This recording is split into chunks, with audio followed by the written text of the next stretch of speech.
Narito ang pinakahuling balita hanggang sa mga oras na ito. Kinumpirma ng Department of Migrant Workers na makakauwi na sa Pilipinas bukas ang 11 Pinoy na tripulanteng sakay ng barkong inatake ng rebelding Houthi sa Gulf of Aden.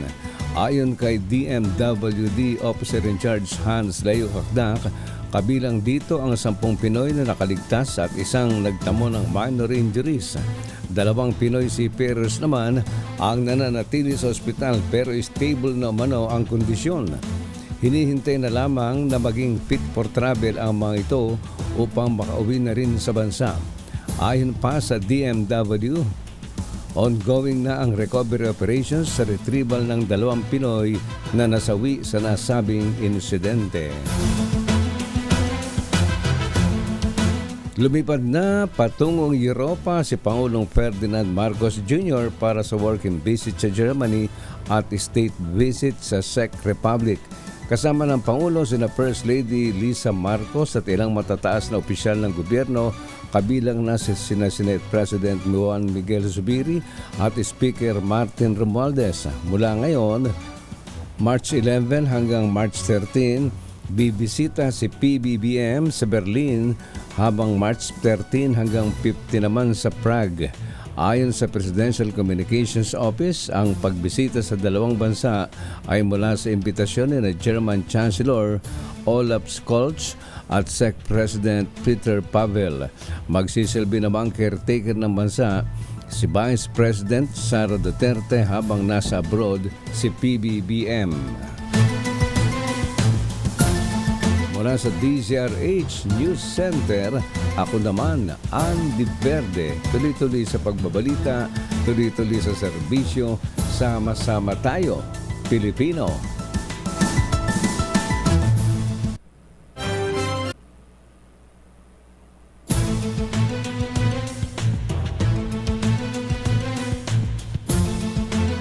Narito ang pinakahuling balita hanggang sa mga oras na ito. Kasado na ang planong pagtatayo ng US-funded civilian port sa Batanes. Sinabi ni Batanes Governor Marilo Cayco sa isang panayam sa seremonya ng Philippine Navy noong Sabado na darating ang US Army sa bansa sa Abril. Ito'y upang pag-usapan ang itatayong bagong pantalan sa probinsya. Ayon kay Governor Cayco, ang naturang plano ay binuo katuwang ang militar ng Pilipinas upang matulungan ang mga Pinoy sa Taiwan na agara makalikas sa oras ng sakuna. Una na rin sinabi ni Defense Secretary Gilbert Teodoro na nais niyang paigtingin ang presensya ng militar sa dulong hilaga ng bansa.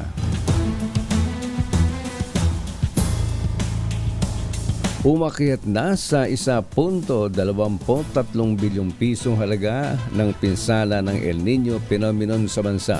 Sa report ng National Disaster Risk Reduction and Management Council o NDRRMC, halos 30,000 magsasaka na ang apektado ng matinding tagtuyot. Ito dahil sa pinsalang naabot sa halos 27,000 hektarya ng taniman ng high-value crops, palay at mais. Una rito, sinabi ng Department of Agriculture na maraming sakahan na ang gumamit na ng alternative wetting and drying method kung saan mas kaunti ang gamit na tubig na pang-irigasyon. Mula sa DZRH News Center, ako naman, Andy Verde, tuloy-tuloy sa pagbabalita, tuloy-tuloy sa serbisyo, sama-sama tayo, Pilipino. Hanggang Biyernes.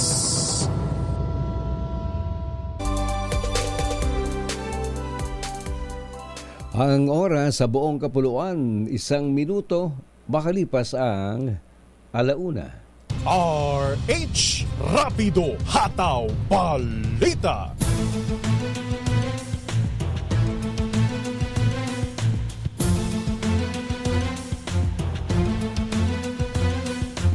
Marito ang pinakahuling balita hanggang sa mga oras na ito. Sa kauna-unahang pagkakataon, nagpadala ang US government ng isang Presidential Trade and Investment Mission sa Pilipinas. Bunga na ito ng pagbisita ni Pangulong Bongbong Marcos sa Washington noong nakaraang taon. Bumisita ngayon sa bansa si U.S. Secretary of Commerce Gina Raimondo hanggang bukas March 12 kasama ang 21 American business leader at senior corporate executives. Ayon kay White House National Security Council spokesperson Andrienne Watson, parte ito ng 123 agreement na napagkasunduan ni U.S. President Joe Biden at Pangulong Marcos Jr. noong nakaraang taon. Nakapaloob sa 123 agreement ang palitang impormasyong nuklear, material, equipment at iba pa sa pagitan ng dalawang bansa upang mapalakas pa ang ekonomiya ng Pilipinas. Inireklamo ng cyber libel ni dating Senator Kiko Pangilinan ang mga opisyal ng Google at YouTube sa Pilipinas. Ayon kay Pangilinan, sinampahan din niya ng reklamo ang YouTube channel at vlogger na nasa likod ng Bongangera TV. Sabi ng dating senador, ito dahil sa video post ng nasabing YT channel na may titulong Gabi Concepcion, sinugod si Kiko Pangilinan dahil sa ginawa nito kay Casey Concepcion.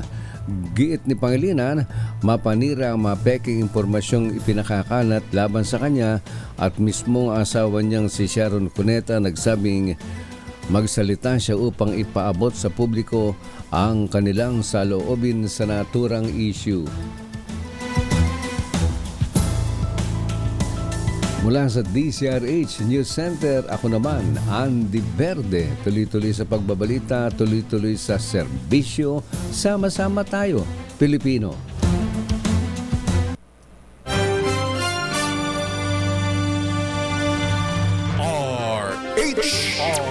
RH